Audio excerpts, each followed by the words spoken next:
Bismillahirrahmanirrahim. Assalamualaikum warahmatullahi wabarakatuh.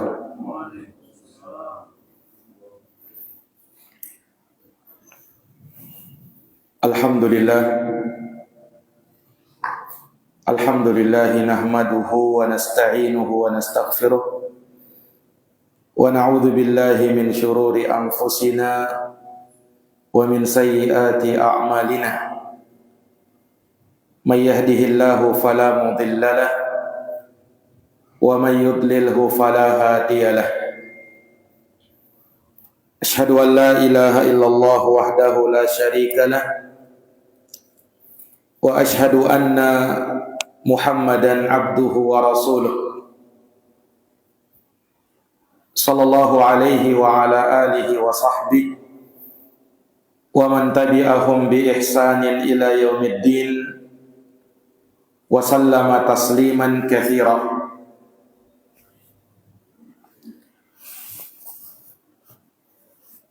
Allahumma inna nas'aluka ilman nafi'a wa rizqan thayyiba wa amalan mutaqabbala.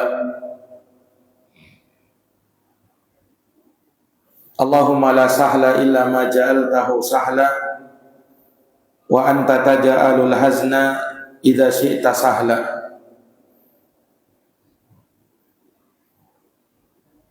Rabbi shrah li sadri wa yassir li amri wahlul 'uqdatam min lisani yafqahu qawli. Amma ba'd. Ma'asyiral muslimin wal muslimat, hadirin wal hadirat, Bapak Ibu, saudara-saudari jamaah Masjid At-Taqwa yang dirahmati dan dimuliakan oleh Allah. Alhamdulillahi bi ni'matihi tatimmus shalihat. Segala puji hanya bagi Allah yang dengan nikmat-nikmatnya tertunai segala amal-amal kebajikan. Salawat beserta salam semoga senantiasa tercurahkan kepada Nabi yang mulia Muhammad bin Abdullah sallallahu alaihi wasallam, kepada keluarganya, para sahabatnya, serta umatnya yang senantiasa meniti jalannya sampai hari kiamat. Jamaah subuh Masjid At-Taqwa yang dirahmati dan dimuliakan oleh Allah Subhanahu wa taala. Kita tengah berada di bulan Muharram 1448 Hijriah.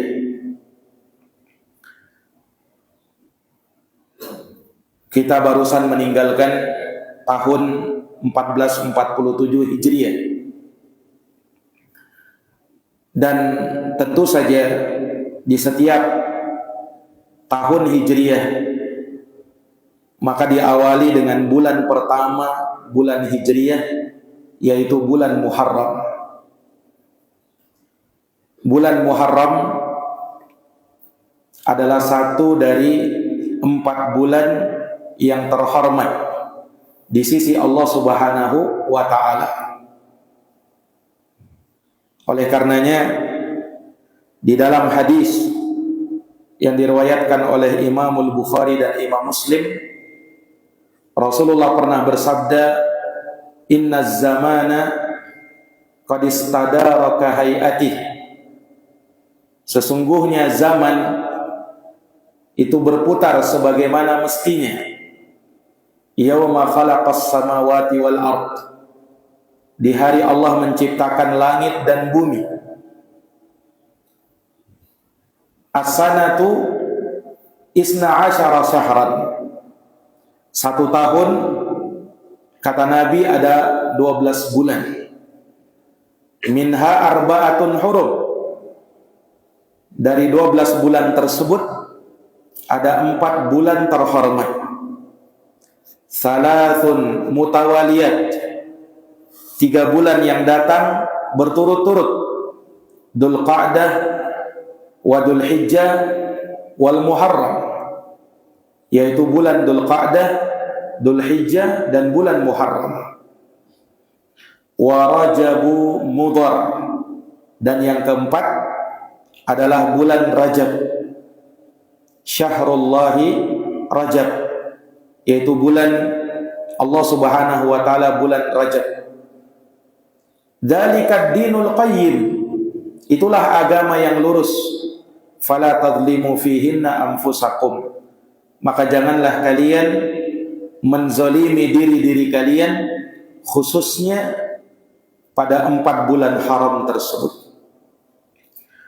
Allah dengan segala hikmahnya memulai dan mengawali bulan Hijriyah, tahun Hijriyah, dengan bulan haram, yaitu bulan Muharram, dan ditutup juga dengan bulan haram, yaitu bulan Dzulhijjah. Maka ini memberikan isyarat kepada kita bahwa sudah semestinya kita memuliakan dan mengagungkan waktu yang Allah berikan kepada kita, memanfaatkan kesempatan yang Allah berikan kepada kita seumur hidup kita dalam rangka untuk semakin dekat dan dekat kepada Allah Subhanahu wa taala. Karena tentu saja amal ibadah yang dilakukan di bulan haram, di bulan terhormat, akan lebih dilipat gandakan oleh Allah Subhanahu wa taala ketimbang bulan-bulan yang lainnya. Terlebih kita berada di awal-awal bulan haram, awal-awal bulan Muharram. Salah seorang ulama yang bernama Abdurrahman bin Mul rahimahullahu ta'ala, beliau pernah mengatakan, kana salafu yu'azzimuna salasa asyarat. Dahulu para salafus saleh, yaitu orang-orang soleh terdahulu, mereka mengagungkan 3 dari 10 hari. Mereka mengagungkan 3 dari 10 hari. Apa itu? Yang pertama, 10 hari terakhir bulan Ramadan. Yang kedua, 10 hari pertama bulan Dzulhijjah yang sudah kita lewati. Dan yang ketiga, 10 pertama bulan Muharram. Inilah bulan dan waktu yang sekarang kita berada di dalamnya. Kita berada masih di 10 hari pertama bulan Muharram. Maka jamaah yang dirahmati dan dimuliakan oleh Allah Subhanahu wa taala, di kesempatan pagi hari ini kita ingin sedikit melihat dan menelaah satu kejadian yang terjadi di bulan Muharram ini. Di dalamnya terdapat petunjuk dan pelajaran, ibrah dan hikmah bagi orang-orang yang beriman dan bagi orang-orang yang mau memikirkan ayat-ayat kebesaran Allah Subhanahu wa taala. Jamaah yang dirahmati oleh Allah, kita yakin bersama bahwa Allah Subhanahu wa taala pasti menolong hamba-hambanya yang beriman, dan Allah tidak akan mungkin menghinakan para nabi dan para rasulnya. Demikian pula orang-orang yang setia mengikuti nabi dan rasul itu. Maka di dalam Al-Quran Allah Subhanahu wa ta'ala berfirman, inna lanansuru rusulana walladina ma'ahu fil hayatid dunya wa yauma yaqumul ashhad. Sesungguhnya kami pasti akan menolong para rasul kami.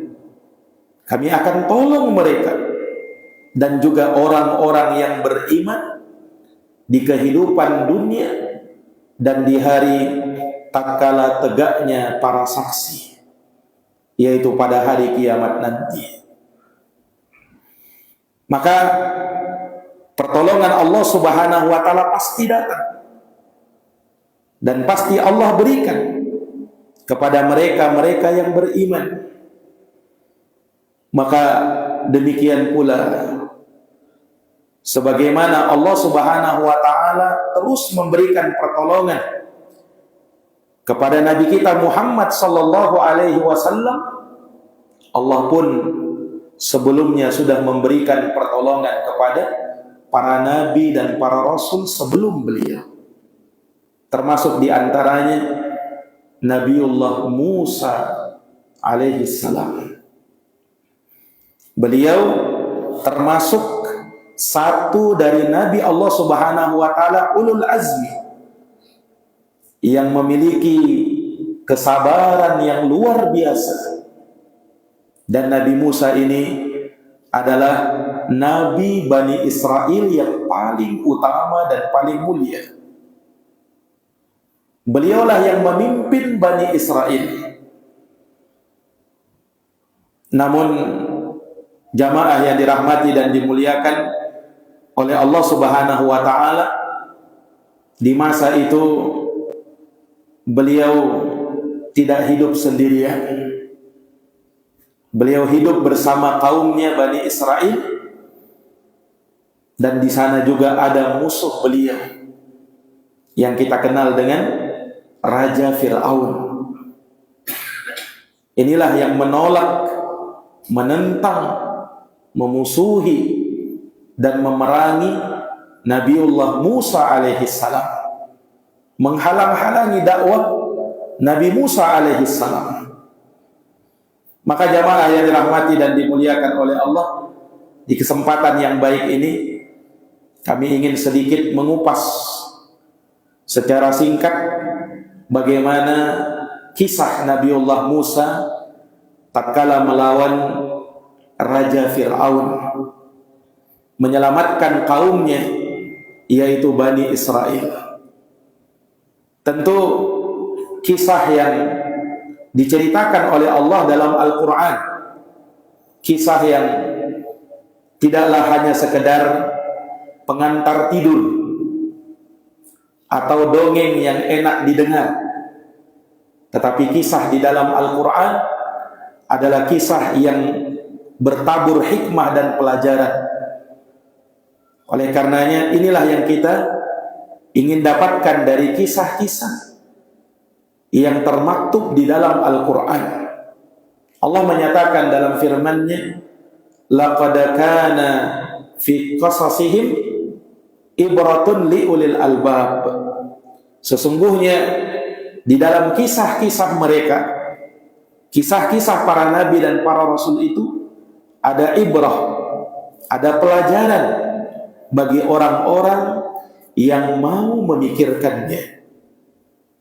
Jamaah yang dirahmati dan dimuliakan oleh Allah Subhanahu wa taala, kisah penting dari kisah Nabi Musa alaihi salam, di mana beliau diutus oleh Allah Subhanahu wa taala dalam keadaan kezaliman yang merajalela, ketika ketidakberdayaan ada pada sebagian golongan manusia, sementara di pihak yang lain ada golongan orang-orang yang merasa dirinya lebih berharga,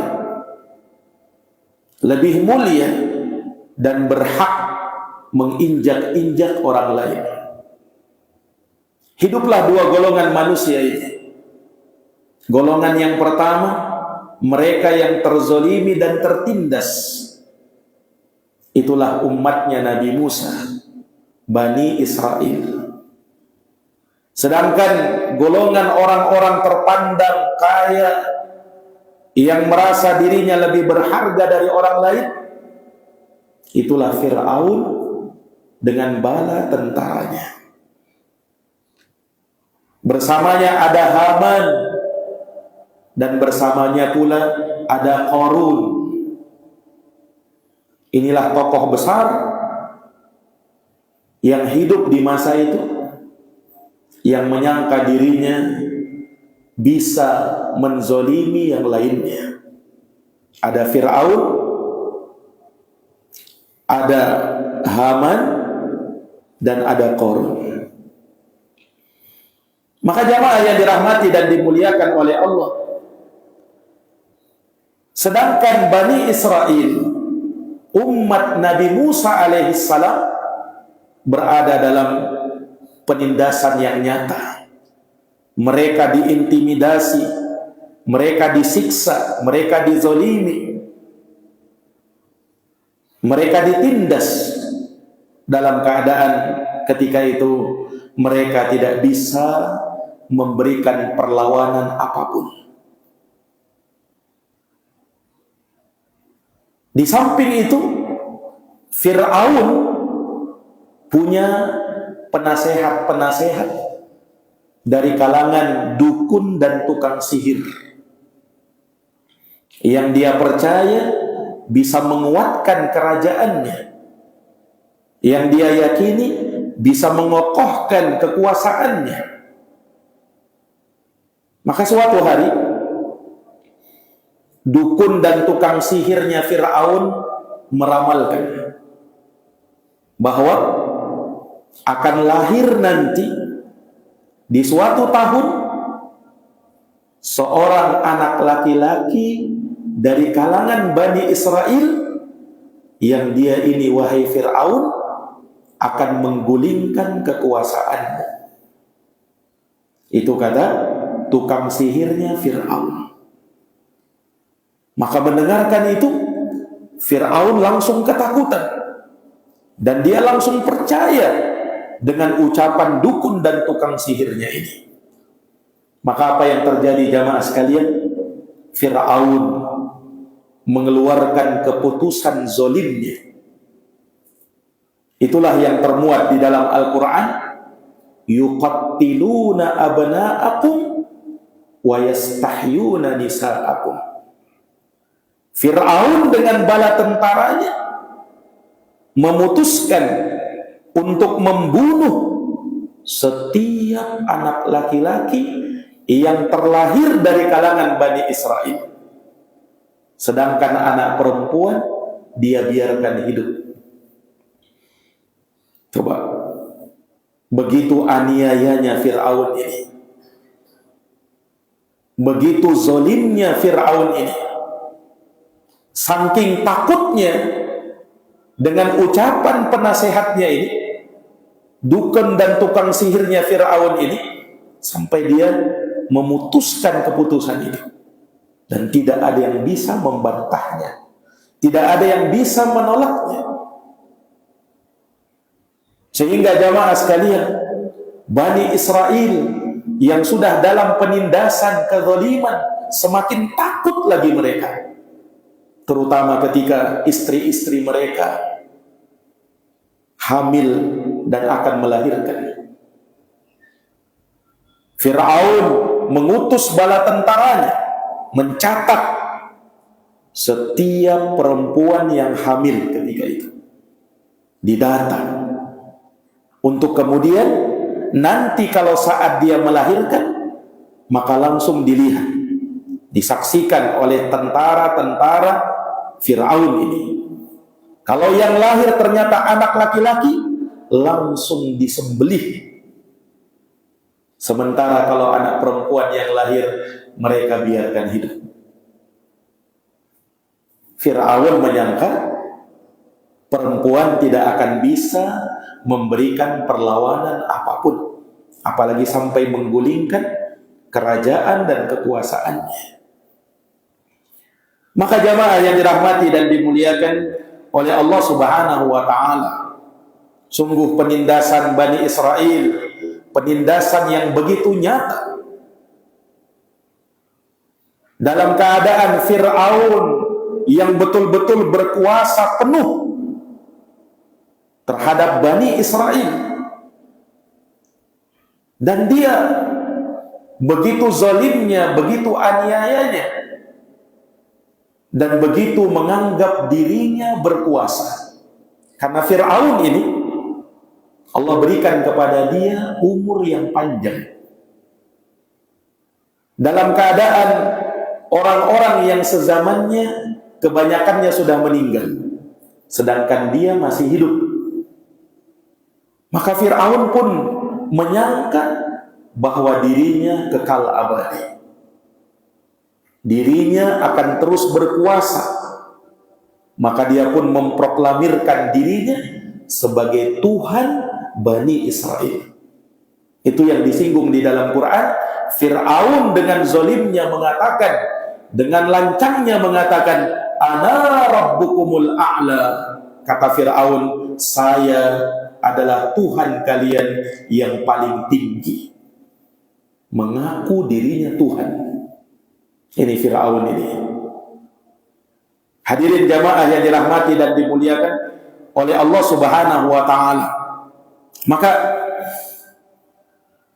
kita bisa melihat dan kita bisa mengambil pelajaran di sini bahwa begitulah jamaah sekalian, seseorang tatkala mengkhawatirkan dunianya akan hilang, ketika seseorang mengkhawatirkan nikmat yang ada bersamanya akan sirna, maka dia akan melakukan segala cara untuk bisa mempertahankan apa yang dia miliki, apapun itu. Itulah Fir'aun. Untuk mempertahankan kekuasaannya, mempertahankan kerajaannya, apapun dia lakukan, sampai harus membunuh anak-anak bayi yang baru lahir. Para hadirin yang dirahmati dan dimuliakan oleh Allah. Maka orang yang diberikan kekuasaan, diberikan harta, diberikan dunia, ya, yang pada hari ini ketika merasa khawatir akan kehilangan dunianya, kehilangan hartanya, akhirnya dia pun tidak mau mengeluarkan zakatnya, tidak mau menyedekahkan sebahagian dari hartanya. Jamaah yang dirahmati dan dimuliakan oleh Allah, keadaan ini mirip dengan Fir'aun. Maka janganlah menjadi Fir'aunnya umat ini. Para jamaah yang dirahmati dan dimuliakan oleh Allah. Namun apa yang terjadi? Allah berfirman, wa makaru wa makarallah wallahu khairul makirin. Mereka membuat makar, mereka membuat tipu daya, dan Allah balas tipu daya mereka itu. Dan Allah sebaik-baik yang membuat makar dan tipu daya. Jamaah yang dirahmati oleh Allah, sungguh tidak disangka oleh Fir'aun. Ternyata ya, bahaya yang dia khawatirkan selama ini, ketakutan yang dia lari darinya, justru muncul dalam rumah tangganya sendiri. Di mana ketika itu Allah menyelamatkan Nabi Musa alaihissalam dalam pembunuhan itu. Jadi ternyata dalam keputusan Fir'aun itu, Nabi Musa dalam keadaan masih dalam kandungan ibunya. Maka apa yang terjadi jamaah sekalian? Allah Subhanahu wa ta'ala mengilhamkan kepada ibu Nabi Musa alaihissalam yang dalam keadaan takut dan khawatir. Jangan-jangan bayi yang lahir ini nanti adalah bayi laki-laki. Dan pada saat melahirkan, betul-betul bayi laki-laki yang lahir. Dan Allah takdirkan ketika itu tentara-tentara Fir'aun tidak mengetahui itu. Namun ibu Nabi Musa khawatir, takut. Ya. Kalau sampai ketahuan oleh tentara Fir'aun, maka bayi ini akan dibunuh. Maka jamaah yang dirahmati dan dimuliakan oleh Allah, Allah mewahyukan kepada ibu Nabi Musa untuk segera menyusui Nabi Musa, bayi Musa ketika itu. Disusui 1 kali, kemudian Allah ilhamkan kepada ibu Nabi Musa supaya menghanyutkan Nabi Musa yang masih bayi ketika itu ke sungai Nil. Dan Allah Subhanahu wa taala tenangkan ibu Nabi Musa. Allah berfirman, "Faraja'naka ila ummik kay taqarra 'ainuha wa la tahzan." Dan pasti kami akan kembalikan kamu wahai Musa kepada ibumu agar hatinya bahagia dan dia tidak bersedih lagi. Maka mendapatkan ilham seperti ini, dengan berat hati ibu Nabi Musa menghanyutkan Nabi Musa yang masih bayi di atas keranjang, kemudian dihanyutkan di sungai Nil ketika itu. Maka jamaah yang dirahmati dan dimuliakan oleh Allah Subhanahu wa taala, manusia bisa berencana dan Allah juga punya rencana. Ternyata bayi Musa yang dihanyutkan ini ditemukan oleh istri Fir'aun itu sendiri yang bernama Asiyah. Istri Fir'aun ini adalah seorang wanita yang beriman. Walaupun dalam keadaan Fir'aun tidak tahu kalau istrinya sendiri beriman. Ibunda Asiyah radhiyallahu anha yang sampai kata baginda Nabi, "Kamula minar rijali kathir, walakin lam yakmul minan nisa illa arba'ah." Kalau dari kalangan laki-laki yang sempurna, maka banyak. Sedangkan dari kalangan wanita yang sempurna itu hanya 4 orang. 4 orang kata Nabi sallallahu alaihi wasallam. Disebutkan Ibunda Khadijah, Ibunda Fatimah, Maryam Ibunda Isa alaihi salam, dan yang terakhir Asiyah imra'atu Fir'aun, yaitu Asiyah istrinya Fir'aun ini. Beliau wanita yang beriman. Beliaulah yang menemukan keranjang yang di situ ada bayi Musa. Dan Allah menjadikan setiap orang yang memandang Musa ini, terjadilah di dalam hatinya cinta dan kasih sayang. Dan itu pun yang Allah jadikan kepada Asiyah imra'atu Fir'aun. Pada saat ia memandang bayi Musa alaihi salam, langsung Ibunda Asiyah cinta dan begitu sayangnya kepada bayi Musa ini. Tapi tatkala dia tahu bahwa ini adalah anak dari keturunan Bani Israel, maka dia mengkhawatirkan dari kekejaman suaminya. Maka jamaah yang dirahmati dan dimuliakan oleh Allah, sampai pada akhirnya Fir'aun pun tahu bahwasanya istrinya telah menemukan bayi laki-laki dari kalangan Bani Israel. Dan Fir'aun ingin membunuhnya. Tapi istri Fir'aun memohon kepada Fir'aun agar bayi yang satu ini jangan dibunuh. Bayi yang satu ini saja jangan kau bunuh wahai Fir'aun. Barangkali kita bisa jadikan dia anak angkat. Barangkali dia akan menjadi penyujuk mata bagi kita. Subhanallah. Ketika itu ternyata Fir'aun mengabulkan permintaan istrinya. Satu ini saja kata Fir'aun, tidak yang lain. Fir'aun menyangka kalau cuma satu ini, ya kecil harapan, kecil kemungkinan kalau dia yang akan menggulingkan kerajaan dan kekuasaan. Subhanallah.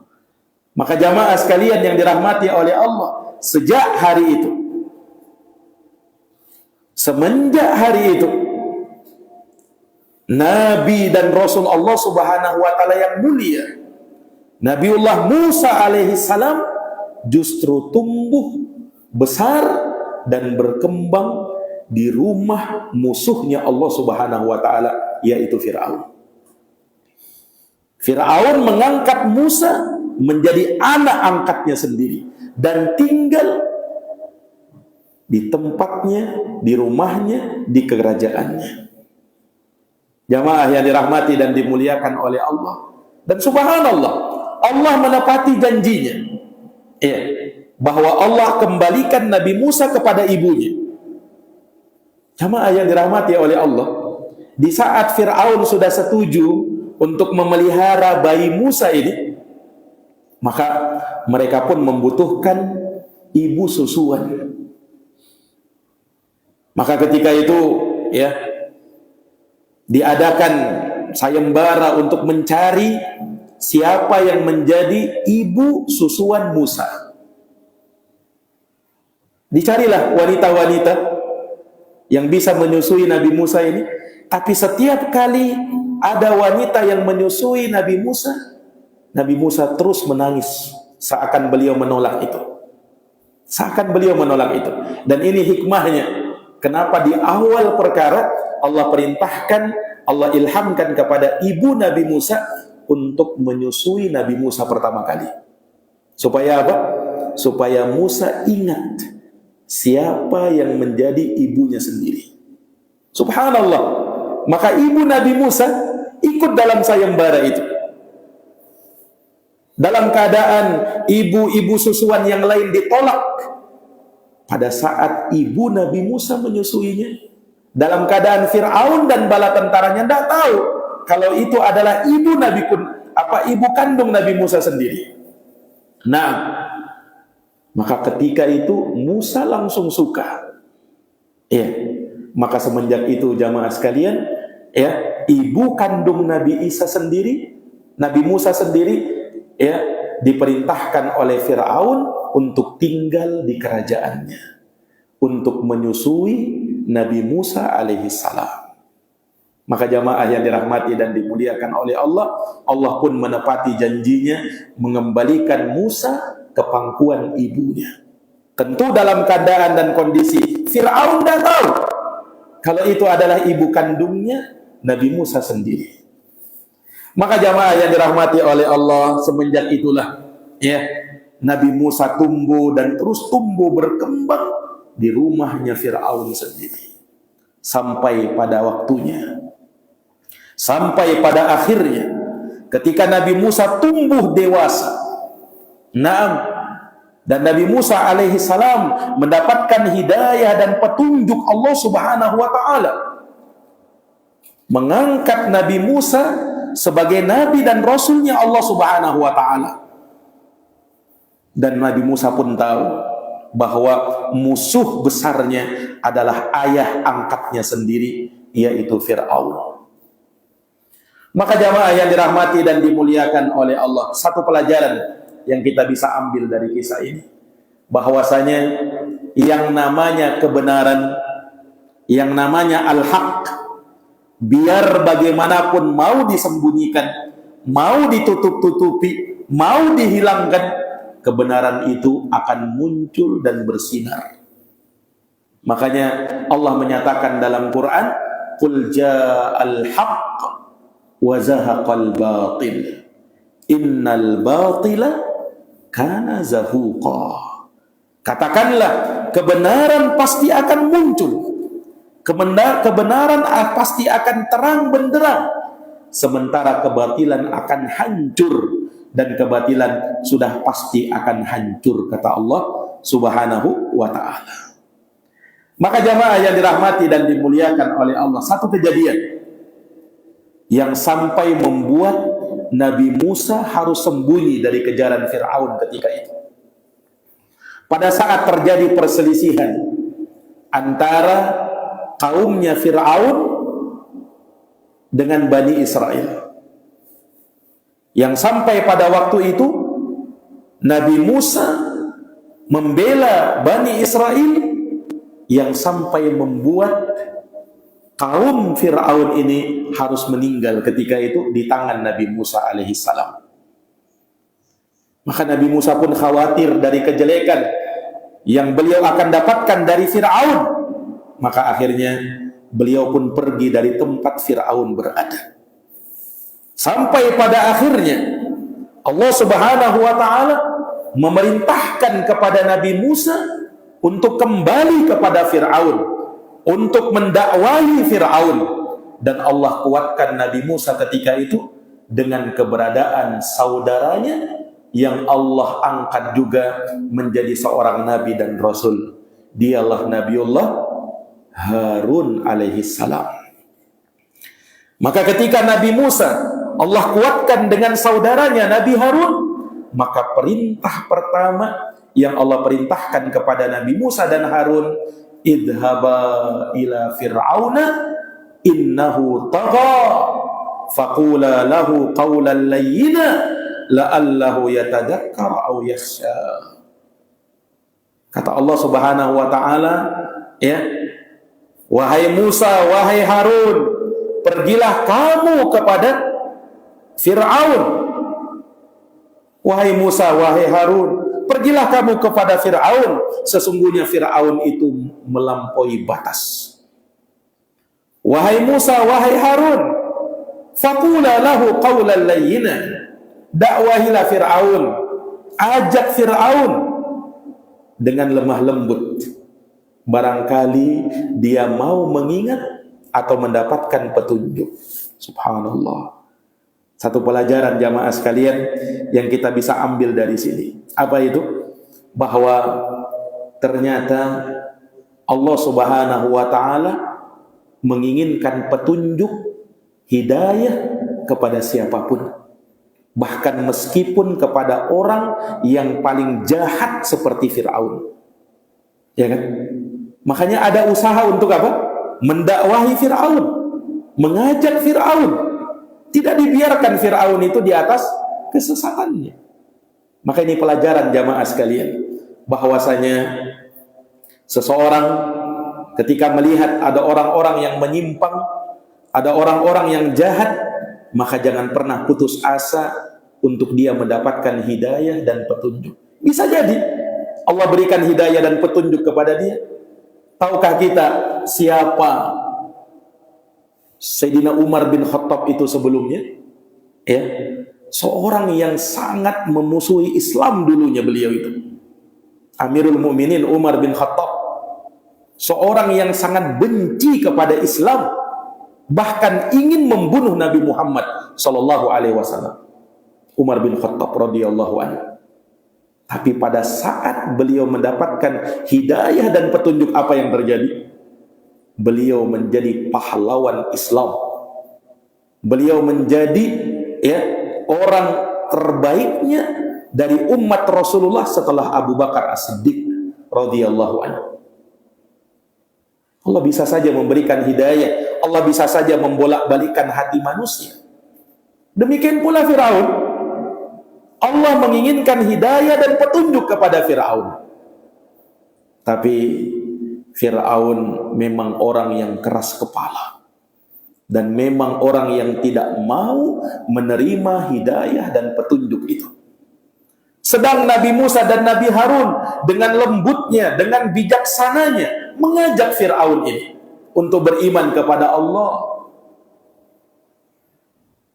Untuk mengakui bahwa beliau adalah Nabi, utusan Allah, mengajak manusia keluar dari lembah gelap gulita menuju cahaya terang benderang.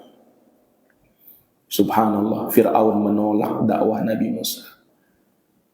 Bahkan Fir'aun menyangka bahwa apa yang dibawa oleh Nabi Musa ini adalah sihir, kata Fir'aun. Demikianlah para nabi dan para rasul itu, mereka dituduh sebagai penyihir. Nabi kita Muhammad SAW, julukan orang musyrikin kepada Nabi kita apa? Sahir. Dia itu penyihir katanya. Jadi mukjizat yang Allah berikan kepada para nabi dan para rasul disangka oleh musuh-musuhnya sebagai sihir. Nah, Fir'aun ya tidak tinggal diam. Dia tahu dia punya penasehat dari kalangan tukang sihir juga. Maka dia kumpulkan tukang sihirnya, Pak. Kemudian Fir'aun menjanjikan janji-janji yang muluk supaya mereka tukang sihir ini bersepakat memerangi Nabi Musa.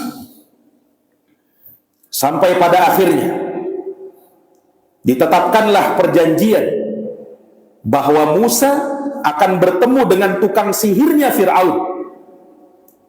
Maka apa yang terjadi jamaah sekalian? Pada waktu itu tukang sihir Fir'aun berkumpul melawan Nabi Musa dan saudaranya Nabi Harun. Allah subhanahu wa ta'ala tidak tinggal diam.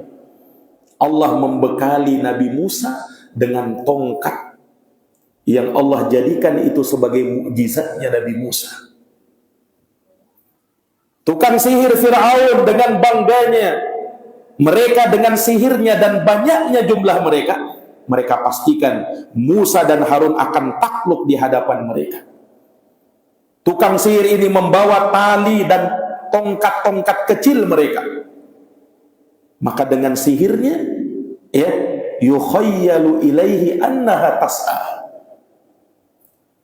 Ketika tukang sihir ini melemparkan talinya dan tongkat kecilnya, maka dikhayalkan dalam pandangan manusia ya tongkat kecil dan tali-tali tersebut seakan bergerak dan berubah menjadi ular. Para jamaah yang dirahmati oleh Allah, maka manusia pun ketakutan. Jangankan yang Bani Israel yang lainnya, Musa pun ketakutan ketika itu. Karena apa? Dikhayalkan kepada Nabi Musa pun bahwa tali dan tongkat itu berubah menjadi ular. Maka Allah menenangkan Nabi Musa, la takhaf, wahai Musa, jangan kau takut. Fa'alqi ma fi yaminik, lemparkan tongkat yang ada di tangan kananmu itu. Talqafu ma sana'u, niscaya dia akan menelan ular-ular kecil yang disihir oleh tukang sihirnya Fir'aun itu. Maka jamaah sekalian, Nabi Musa pun melemparkan tongkatnya. Dan dengan mukjizat yang Allah berikan kepada Nabi Musa, tongkat Nabi Musa berubah menjadi ular yang sangat besar. Kemudian menelan, melahap ular-ular kecil tukang sihirnya Fir'aun itu. Disaksikan oleh mata-mata Fir'aun, disaksikan oleh bala tentara Fir'aun dan oleh tukang sihir Fir'aun itu sendiri. Jamaah yang dirahmati oleh Allah, tukang sihir ini tahu bahwa apa yang dilakukan oleh Nabi Musa itu bukan sihir. Mereka betul-betul tahu seluk-beluk sihir itu. Mereka sudah paham apa yang dilakukan oleh Musa ini bukanlah sihir. Nah, mereka tahu ini kekuasaan dari Allah Subhanahu wa ta'ala. Maka jamaah yang dirahmati dan dimuliakan oleh Allah, Fir'aun ketika itu kecewa dengan kekalahan tukang sihirnya. Dan lebih kecewa lagi Fir'aun ketika melihat tukang sihir yang harusnya membela dirinya kini justru tunduk dan menjadi patuh kepada Nabi Musa. Allahu Akbar. Perhatikan jamaah sekalian. Ya, orang yang tadinya melawan Nabi Musa, orang yang tadinya sebagai seorang penyihir, kini bertaubat dan kembali kepada jalannya Allah Subhanahu wa ta'ala. Tapi Fir'aun tidak. Fir'aun justru mengatakan apa? Lihat pintarnya Fir'aun ini. Fir'aun ini ya, dia orang yang pandai bersilat lidah dan mengolah kata-kata. Ketika dia sudah merasa terjepit, tukang sihirnya beriman, ya, maka Fir'aun pertama mengancam tukang sihirnya bahwa aku akan salib kalian, aku akan potong tangan dan kaki kalian. Ancam Fir'aun kepada tukang sihirnya yang mau beriman kepada Nabi Musa. Tapi subhanallah, tukang sihir itu tidak takut dengan ancaman Fir'aun. Karena yang ada di dalam hati mereka keimanan kepada Nabi Musa, ketundukan kepada Allah Rabbul Alamin. Tak takut lagi mereka. Dan Fir'aun pun mengatakan, sesungguhnya kalian ini, tukang sihirnya Fir'aun tadi, tidak lain dan tidak bukan, hanyalah anak buahnya Nabi Musa. Subhanallah. Ya, pandai mengolah kata-kata. Karena dia sudah tidak bisa lagi berbuat apa-apa, dia tuduh tukang sihirnya anak buahnya Nabi Musa sebenarnya. Kalian rupa-rupanya bersekongkol untuk mengalahkan aku, kata Fir'aun. Jamaah yang dirahmati dan dimuliakan oleh Allah, tukang sihir Fir'aun beriman, Fir'aunnya sendiri tetap menolak, tetap membangkang terhadap perintah Nabi Musa alaihissalam. Maka kembalilah Nabi Musa alaihissalam. Kemudian pada saat ketika Nabi Musa menyangka bahwa hati Fir'aun sudah membantu, Fir'aun sudah betul-betul tidak mau menerima hidayah, petunjuk, pintu hatinya betul-betul ditutup rapat sama Allah. Maka apa yang terjadi? Jamaah yang dirahmati dan dimuliakan oleh Allah, ketika itu ya, Nabi Musa alaihissalam diperintahkan oleh Allah Subhanahu wa taala untuk berhijrah. Iya.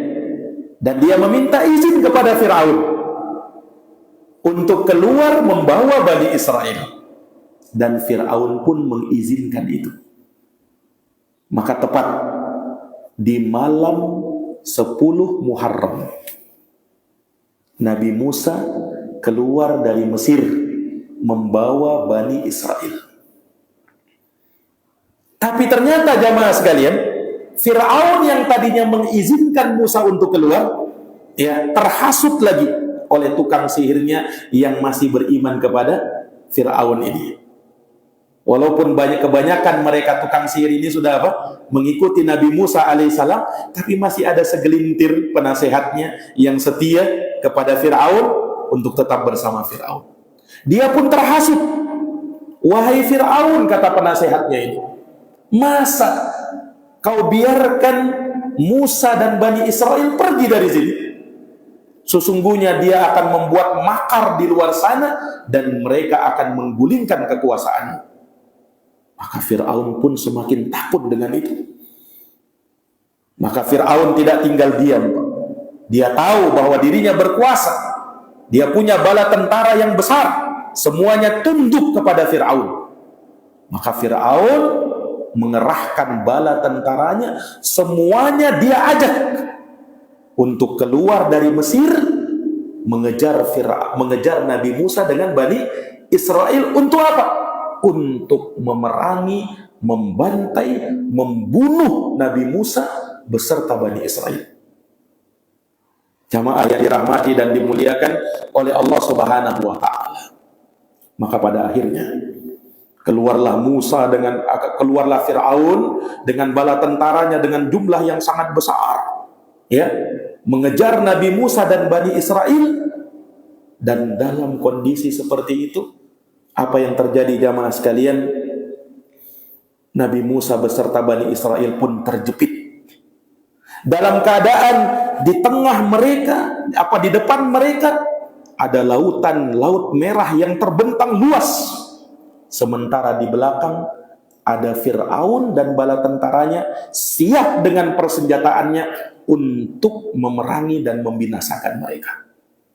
Nah, sampai ketika itu, ya, di situasi yang terjepit, salah satu Bani Israel mengatakan, "Inna la mudrakun." Sungguh kita akan binasa wahai Musa. Kita akan dikejar, kita akan terkejar, dan kita akan mati semuanya. Nabi Musa menenangkan Bani Israel. Kata Musa, "Inna ma'iya rabbi sayahdin." Tidak. Kalla, sekali-kali tidak. Sesungguhnya bersamaku ada Tuhanku yang akan memberikan hidayah dan petunjuk kepadaku. Maka Allah perintahkan kepada Nabi Musa untuk memukulkan tongkatnya ke Laut Merah itu. Maka dengan kuasa Allah Subhanahu wa taala dipukulkan, maka lautan yang terbentang luas tadi berubah menjadi belahan-belahan semacam gunung. Dengan sekali hentakan dari tongkat Nabi Musa, terbelahlah lautan itu. Naam, bahkan menjadi 12 jalan.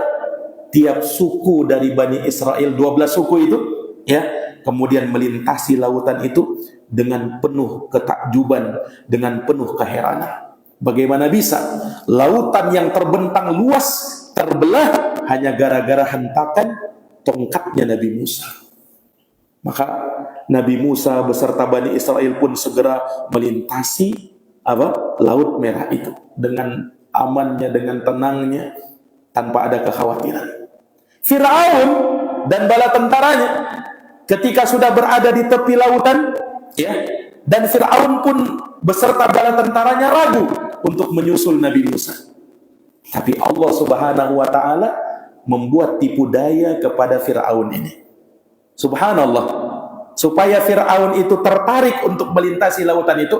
Setiap kali Fir'aun melintasi atau menginjakkan kakinya di tepi laut, tiba-tiba laut itu seakan menyingkir.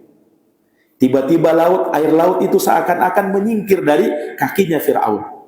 Maka dia pun percaya diri, menyangka bahwa dia pun akan selamat. Maka dia seru bala tentaranya untuk juga tetap melintasi lautan ini. Kita kejar Musa, kita kejar Bani Israel, kita akan bantai mereka di sana. Maka jamaah yang dirahmati oleh Allah, Fir'aun pun melintasi lautan itu. Bala tentaranya melintasi lautan itu. Ketika Fir'aun dan bala tentaranya tepat di tengah laut, sedangkan Musa beserta Bani Israel sudah lepas dari lautan itu, sudah berada di ujung laut, maka Allah tutup lautan itu, Pak. Tiba-tiba tertutup itu lautan dan menenggelamkan Fir'aun dengan bala tentaranya. Allahu Akbar. Para jamaah yang dirahmati dan dimuliakan oleh Allah, janji Allah Subhanahu wa taala pasti benar. Nah, dan subhanallah, jamaah yang dirahmati oleh Allah, ini hikmahnya. Di bulan yang kita sekarang berada di dalamnya, tepat di tanggal 10 Muharram, Nabi Musa alaihissalam dimenangkan oleh Allah Subhanahu wa taala dari Fir'aun ini. Fir'aun selesai, Fir'aun tenggelam beserta bala tentaranya tanpa menyisakan apapun. Habis mereka semuanya. Nah, jamaah yang dirahmati dan dimuliakan oleh Allah Subhanahu wa taala, pada saat Bani Israel merasa ragu, apa benar Fir'aun ini benar-benar sudah mati atau jangan sampai dia selamat? Nah, maka dengan kuasa Allah Subhanahu wa taala, semua bala tentara dari Fir'aun habis semuanya, kecuali Fir'aun sendiri yang jasadnya tetap utuh. Ini kuasa Allah Subhanahu wa taala. Awalnya Allah ingin memperlihatkan kepada Bani Israel bahwa mereka betul-betul telah menang. Dan Allah jadikan tubuh dan jasad Fir'aun betul-betul masih ada, dan mereka lihat dengan mata kepala mereka sendiri Fir'aun sudah mati. Jamaah yang dirahmati dan dimuliakan oleh Allah, maka begitu gembiranya Bani Israel dengan kemenangan itu. Orang yang selama ini menindas mereka, orang yang selama ini menzolimi mereka, kini sudah mati. Nah, kini sudah binasa. Dan kejadian itu mereka betul-betul kenang pada waktu itu, tepat di tanggal 10 Muharram. Maka jamaah yang dirahmati dan dimuliakan oleh Allah, sebagai bentuk syukur Nabi Musa beserta Bani Israel akan kemenangan yang luar biasa ini, maka Nabi Musa menjadikan hari kemenangan itu sebagai hari untuk mereka berpuasa. Maka puasa di tanggal 10 Muharram asal muasalnya syariatnya Nabi Musa alaihissalam. Jamaah yang dirahmati dan dimuliakan oleh Allah, inilah puasa tanggal 10 Muharram yang kita kenal dengan puasa Asyura. Nah, pada saat Nabi berhijrah ke Madinah, Nabi Muhammad SAW berhijrah ke Madinah, Nabi mendapati di kota Madinah masih tinggal orang-orang Yahudi di sana. Ternyata orang Yahudi di sana, mereka puasa di tanggal 10 Muharram. Nabi tanya kepada mereka, "Mahadza? Kenapa kalian berpuasa di hari ini?" Maka Yahudi mengatakan, "Hada yaumun salih." Ini hari baik. "Hada yaumun najjallahu Musa min qaumih." Najjallahu Musa min Fir'aun. Ini adalah hari di mana Allah menyelamatkan Nabi Musa dari Fir'aun. Maka mendengarkan itu Nabi SAW bersabda, "Ana ahaqqu bi Musa minkum." Saya lebih berhak kepada Nabi Musa ketimbang kalian, kata Rasulullah. Maka semenjak itu Nabi perintahkan kepada umatnya, umat Islam, untuk berpuasa di tanggal 10 Muharram. Dan hari itu hari yang diwajibkan berpuasa di 10 Muharram. Jadi puasa Muharram asalnya wajib dikerjakan. Asalnya. Sampai pada saat turun ayat, "Ya ayyuhalladzina amanu kutiba alaikumus siyam kama kutiba alal ladzina min qablikum la'allakum tattaqun." Ketika turun ayat ini, Allah mewajibkan puasa Ramadan 1 bulan bagi umat Islam, maka jadilah puasa Asyura, puasa 10 Muharram menjadi puasa yang disunnahkan. Makanya kata baginda Nabi, "Faman syaa falyasum wa man syaa lam yasum." Siapa yang mau berpuasa silahkan, yang tidak puasa juga tidak berdosa. Wa ana asum, tapi kata Nabi, saya sendiri tetap berpuasa sebagai puasa sunnah. Maka semenjak itulah Allah syariatkan berpuasa di tanggal 10 Muharram, puasa Asyura, dan itu puasa yang disunnahkan. Nah, walaupun dia puasa sunnah jamaah sekalian, tapi pahalanya besar. Allah menjanjikan ampunan. Su'ilan Nabi SAW an yaumi Asyura. Nabi pernah ditanya tentang puasa di hari Asyura. Maka kata baginda Nabi SAW, "Yukaffiru sanatal madiyah." Puasa Asyura itu puasa yang menghapuskan dosa setahun yang lalu, kata Nabi. Nah, Yahudi pada saat melihat umat Islam puasa tanggal 10 Muharram, mereka mengejek Nabi Muhammad dan umat Islam. Mereka ini ikut-ikutan sama kami, kata orang Yahudi. Umat Islam ikut-ikutan sama kami. Kami puasa tanggal 10 Muharram, mereka juga ikut puasa. Padahal Nabi sudah jelaskan tadi kan, bahwa justru beliau yang lebih berhak kepada Nabi Musa ketimbang orang-orang Yahudi. Nah, namun untuk untuk meredam keangkuhan orang-orang Yahudi, kata baginda Nabi, "Idzan fa idza kana al-amul muqbil." Kalau begitu nanti di tahun depan, kata Nabi, insyaallah taala kita juga akan berpuasa di tanggal 9-nya. Tanggal 9 Muharram yang dikenal dengan hari Tasu'a. Nah, semenjak itulah para ulama mengatakan disunnahkan bagi umat Islam berpuasa selain puasa Asyura tanggal 10 Muharram, juga disunnahkan puasa di hari sebelumnya, yaitu tanggal 9 Muharram yang dikenal dengan puasa Tasu'a. Nah, puasa tanggal 9 Muharram, kata para ulama, untuk menyelisihi orang-orang Yahudi yang cuman berpuasa tanggal 10 Muharram. Nah, umat Islam puasanya 2 hari, 9 dan 10 Muharram. Ini para jamaah yang dirahmati dan dimuliakan oleh Allah Subhanahu wa taala. Jadi inilah yang ingin kami sampaikan di bulan Allah Subhanahu wa taala, bulan Muharram ini, berpuasa di tanggal 9 dan 10 Muharram, hari di mana hendaknya tidak kita lewatkan, untuk kita memanfaatkan hari-hari tersebut dalam rangka untuk kita menggapai ampunan di sisi Allah Subhanahu wa taala di hari dan di bulan yang penuh dengan kebaikan dan keberkahan ini. Semoga di awal ya tahun Hijriyah ini, di awal bulan Muharram ini, Allah Subhanahu wa taala menjadikan hari-hari kita dengan hari-hari yang penuh dengan kebaikan, lebih baik daripada hari, bulan dan tahun sebelumnya.